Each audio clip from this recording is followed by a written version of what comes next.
Chapter 1 में हमने देखा कैसे एक अननोन मैसेज ने दो स्ट्रेंजर्स के बीच वो कन्वर्सेशन शुरू की जो धीरे धीरे आदत बनने लगी।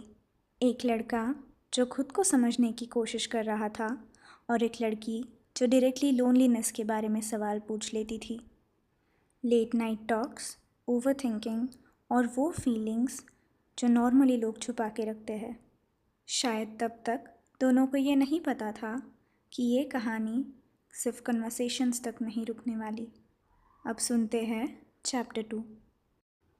उस रात के बाद हम रोज़ बात करने लगे, और रोज़ भी वो वाला रोज़ नहीं था जहाँ तुम बस गुड मॉर्निंग और खाना खाया भेजते हो।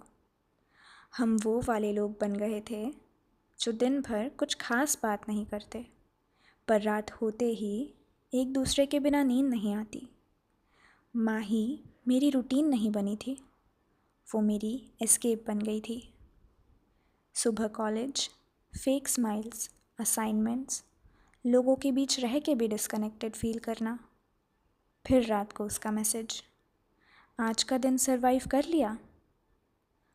और पता नहीं क्यों उस एक टेक्स्ट से लगता था कि कोई जेन्युइनली जानना चाहता है कि मैं ठीक हूँ या नहीं। हमारी चैट्स वियर्डली पर्सनल होने लगी थी। एक रात उसने रैंडम पूछा, तुम्हारे घर में सब क्लोज है? मैं कुछ सेकंड्स तक स्क्रीन देखता रहा, फिर रिप्लाई किया, हाँ, फिज़िकली। उसने इमीडिएटली समझ लिया, इमोशनली नहीं। मैं हंस दिया, तुम इंजीनियरिंग पढ़ती हो या माइंड रीडिंग? ओवर थिंकर्स दूसरे ओवर थिंकर्स को पकड़ लेते हैं, और वो सही थी। हम दोनों नॉर्मल लोग नहीं थे, हम दोनों वो लोग थे जो आए मौके के पीछे पेन छिपाते थे, रील्स शेयर करके इनडायरेक्टली फीलिंग्स बताते थे, और अटैचमेंट से डर भी लगता है, पर लोनलीनेस से ज़्यादा। उसने मुझे अपने बारे में धीरे धीरे बताना शुरू कर दिया। उसको बारिश पसंद थी, पर थंडरस्टॉर्म से डरती थी। उसको क्राउडेड प्लेसेस एंग्जाइटी देते थे, और जब ज़्यादा ओवर थिंक करती थी तो बिना वजह वॉक पे चली जाती थी। और उसकी एक हैबिट मुझे सबसे ज़्यादा डेंजरस लगती थी, वो हर चीज़ अंदर रख लेती थी, एग्जैक्टली मेरी तरह। एक बार मैंने पूछा, तुम्हारे फ्रेंड्स नहीं है क्या? उसने रिप्लाई किया, है, पर कोई घर जैसा नहीं लगता। उस लाइन ने मुझे बहुत देर तक चुप कर दिया, क्योंकि शायद हम सीक्रेटली किसी इंसान में अपना घर ही तो ढूंढते हैं, ऐसी जगह जहाँ हमें एक्टिंग ना करनी पड़े। धीरे धीरे हम कॉल्स पे आने लगे। पहली कॉल ऑकवर्ड थी, हेलो हेलो, तुम बोलो, नहीं तुम बोलो, और फिर दोनों हंस दिए। उसकी हंसी अजीब थी, परफेक्ट नहीं पर रियल। ऐसे लगता था जैसे बहुत टाइम बाद किसी ने जेन्युइनली हंसा हो। तुम रियल लाइफ में इतना ही चुप रहते हो? उसने पूछा। तुम रियल लाइफ में इतना ही बोलती हो? मैंने काउंटर किया। मैं नर्वस होती हूँ तो ज़्यादा बोलती हूँ, मैं नर्वस होता हूँ तो बिल्कुल नहीं बोलता। अच्छा अच्छा, हम दोनों मेंटली स्टेबल नहीं है ना? मैं ज़ोर से हंसा, और उस रात रियलाइज़ हुआ, बहुत टाइम बाद मैं फोर्सफुली नहीं हंसा था। उसके बाद कॉल्स डेली होने लगी, कभी 20 मिनट, कभी 4 घंटे, कभी बिना बात किए सिर्फ साइलेंस। और सरप्राइजिंगली वो साइलेंस भी कंफर्टेबल लगता था। एक बार कॉल पे बारिश की आवाज़ चल रही थी, सिर्फ बारिश की आवाज़। उसने धीरे से पूछा, तुम कभी किसी को मिस करते हो जो अभी तुम्हारी लाइफ में नहीं है? मैंने इंस्टेंटली जवाब दिया, रोज़। मूव ऑन क्यों नहीं करते? मैं चुप रहा कुछ सेकंड्स के लिए, फिर बोला, कुछ लोगों से मूव ऑन नहीं करते, बस उनके बिना जीना सीख लेते हैं। उस तरफ साइलेंस हो गया और उसने बहुत धीरे बोला, दैट वाज ब्यूटीफुल। नहीं, वो ब्यूटीफुल नहीं था, वो बस ट्रुथ था। कॉलेज में मेरे अटेंडेंस ऑलरेडी ख़राब चल रहे थे, पर अब कंसंट्रेशन भी ख़त्म हो रहा था।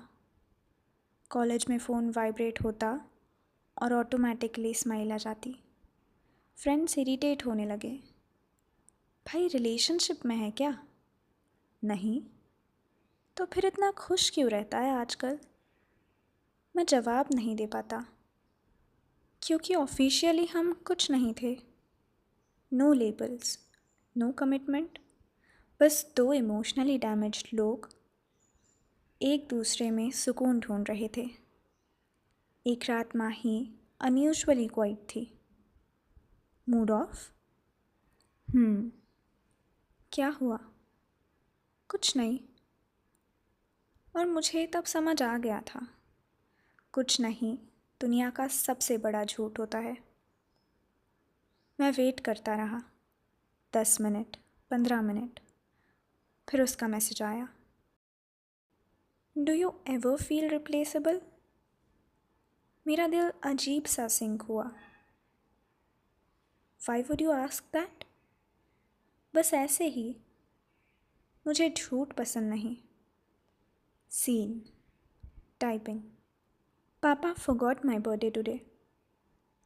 उस लाइन के बाद मुझे समझ नहीं आया क्या बोलूं। कुछ पेन्स होते हैं जहां एडवाइस छोटी लगती है। मैंने सिर्फ लिखा, आई एम सॉरी। उसने इंस्टेंटली रिप्लाई किया, इट्स ओके, आदत है। और मुझे उस वर्ड से नफ़रत हो गई। आदत। इंसान पेन का आदत कैसे बन सकता है?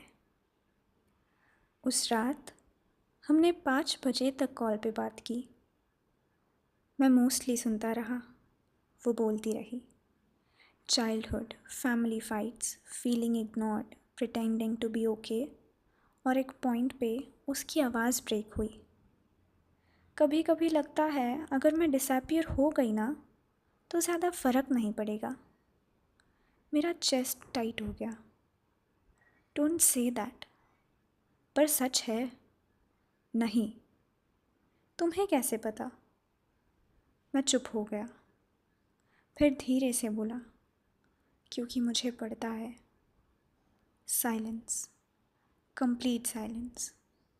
और उस साइलेंस में मुझे अपनी हार्ट बीट सुनाई दे रही थी। उसने बहुत धीरे से पूछा, वाई? मुझे जवाब पता था, पर एक्सेप्ट करने में डर लग रहा था, क्योंकि अटैचमेंट हमेशा पेन लेकर आती है और मैं ऑलरेडी टूट चुका था। फिर भी मैंने सच बोल दिया, क्योंकि अब मेरी आदत बन गई हो तुम। आगे की कहानी सुनने के लिए बने रहिए हमारे चैनल रिटन बाय तुष 7 के साथ। Good night.